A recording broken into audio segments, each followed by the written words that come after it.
Hello students, welcome to my Bengali study channel. Bengali study চ্যানেলের পক্ষ থেকে তোমাদের সকলকে স্বাগত। প্রিয় মাধ্যমিক শিক্ষার্থী বন্ধুরা, আজকের অনলাইন ক্লাসে আমি তোমাদের জন্য 2025 সালের মাধ্যমিক স্কুল পরীক্ষা, ইউনিট টেস্ট পরীক্ষা বলো, এমনকি টেস্ট পরীক্ষা বলো এবং ফাইনাল পরীক্ষা বলো, তার জন্য আজকে আমি বাংলা বিষয়ের হারিয়ে যাওয়া কালিকলম যে প্রবন্ধ রয়েছে সেখান থেকে মাত্র একটি বড় প্রশ্ন শেয়ার করব। এই প্রশ্নটি তোমাদের এবছরের জন্য সবচেয়ে গুরুত্বপূর্ণ হারিয়ে যাওয়া কালিকলম প্রবন্ধ থেকে। তাই এই প্রশ্নটি সববার আগে তোমরা দেখে নাও এবং খাতায় টুকে এখন থেকে পড়তে শুরু করো। যদি তোমরা এখন থেকে ভালোভাবে প্র্যাকটিস করো তাহলে তোমাদের স্কুলের যে ফার্স্ট ইউনিট টেস্ট পরীক্ষা রয়েছে সেখানেও তোমরা এই প্রশ্নটি কমন পেয়ে যাবে। এমনকি তোমাদের যে সামনে যে টেস্ট পরীক্ষা রয়েছে সেই পরীক্ষায় তোমরা এই প্রশ্নটি কমন পাবে, কারণ এই প্রশ্নটি এ অধ্যায়ের সবচেয়ে ইম্পর্টেন্ট প্রশ্ন। তাই এই প্রশ্নটি সববার আগে তোমরা এখন থেকে ভালোভাবে স্টাডি করতে শুরু করো। তাই আলোচনা শুরু করার পূর্বেই তোমরা যারা নতুন আমার এই চ্যানেলে ভিডিও দেখছো তারা অবশ্যই আমার এই চ্যানেলটিকে সাবস্ক্রাইব করবে এবং পাশে থাকা বেল আইকন বেলটি প্রেস করে অল নোটিফিকেশন অন করে দেবে, যাতে করে আমার ভিডিও ছাড়ার সঙ্গে সঙ্গে সবার আগে তোমাদের কাছে পৌঁছে যায়। তাই দেরি না করে চলো শুরু করি আজকের মূল আলোচনা। দেখো, এর আগে তোমাদের তিনটে প্রশ্ন দুটো ভিডিওতে আমি আপলোড করে দিয়েছি। যদি কেউ দেখে না থাকো তাহলে আমার চ্যানেলে গিয়ে যে প্লে লিস্ট রয়েছে সেখান থেকে দুটি ভিডিও দেখে নেবে। আজকে তোমাদের জন্য 4 নম্বর যে প্রশ্নটি হারিয়ে যায় কালিকলম প্রবন্ধ থেকে রেখেছি সেটি এবছরের জন্য সবচেয়ে ভেরি ইম্পর্টেন্ট প্রশ্ন। ধরে নাও এই প্রশ্নটি তোমাদের পরীক্ষায় চলে আসবে।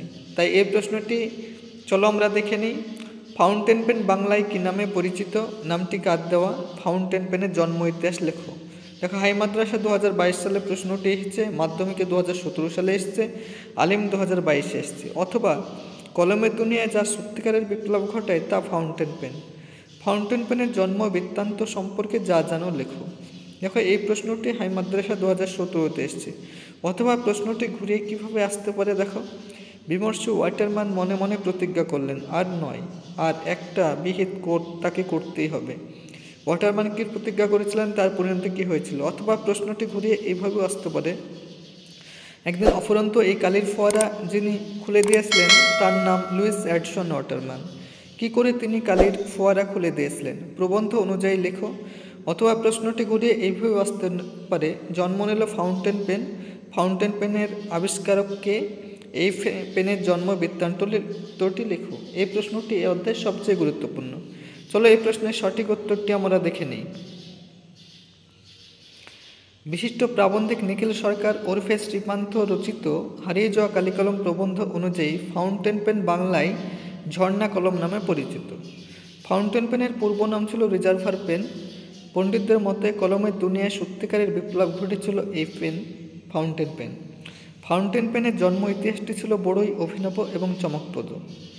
এবারে তোমরা পয়েন্ট করবে আবিষ্কারক। লুইস এডসন ওয়াটারম্যান নামক জৈনক ব্যবসায়ী ফাউন্টেন পেনের আবিষ্কার করেছিলেন। তার এই আবিষ্কার বিশ্ববাসীর কাছে অফুরন্ত কালির ফোয়ারা খুলে দিয়েছিল। এবারে প্যারাচেঞ্জ করে তোমরা পয়েন্ট করবে চুক্তিপত্র স্বাক্ষর। সেকালের অন্যান্য ব্যবসায়ীদের মতো তিনিও দোয়াত কলম নিয়ে কাজে বের হতেন। তিনি একবার অন্য আরেকজন ব্যবসায়ীর সঙ্গে স্বাক্ষর করতে গিয়েছিলেন, কিন্তু দলিল কিছুটা লেখা হওয়ার পর অসাবধানবশত দোয়াতে রাখা কালি চুক্তিপত্রের উপরে উল্টে পড়ে যায়। ফলে বাধ্য হয়ে ওয়াটারম্যানকে কালি সংগ্রহের জন্য বাইরে যেতে হয়। কিন্তু ফিরে এসে তিনি শোনেন যে ইতিমধ্যে আর একজন তার পর ব্যবসায়ী চুক্তিপত্র স্বাক্ষর করে চলে গিয়েছেন। এবারে তোমরা পয়েন্ট করবে প্রতিজ্ঞা গ্রহণ। এই ঘটনায় বিমর্ষ ওয়াটারম্যান মনে মনে প্রতিজ্ঞা করেন এর একটা বিহিত তাকে করতেই হবে। এবারে প্যারাচেঞ্জ করে লিখবে যুগান্তকারী আবিষ্কার। দোয়াতে রাখা কালির জন্য এই দুর্ঘটনার পুনরাবৃত্তি যাতে আর না ঘটে, এই ভাবনা থেকেই নিজের জেদ এবং আত্মবিশ্বাসের ওপর ভর করে পরবর্তীকালে তিনি ফাউন্টেন পেনের আবিষ্কার করেছিলেন। এই যে প্রশ্নটি বললাম এই প্রশ্নটি অত্যাধিক গুরুত্বপূর্ণ প্রশ্ন।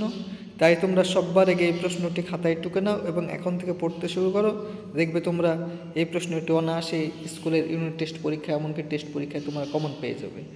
তাই এরকম নিত্য নতুন ভিডিও পেতে তোমরা অবশ্যই আমার এই চ্যানেলটিকে সাবস্ক্রাইব করবে, লাইক করবে, কমেন্ট করবে এবং চ্যানেলটি বন্ধু বান্ধবদের মধ্যে অধিক পরিমাণে শেয়ার করো।